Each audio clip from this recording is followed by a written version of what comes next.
市面上有咁多魚油嘅產品，我哋應該點樣揀呢？今日就等我同大家講解下 Omega 魚油同市面上其他魚油嘅分別。好多人睇到 Omega 魚油嘅純淨度係60%，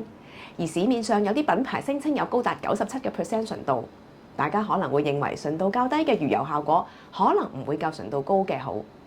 但其實大家要知道，純度並唔係唯一嘅標準，成分來源都好緊要㗎。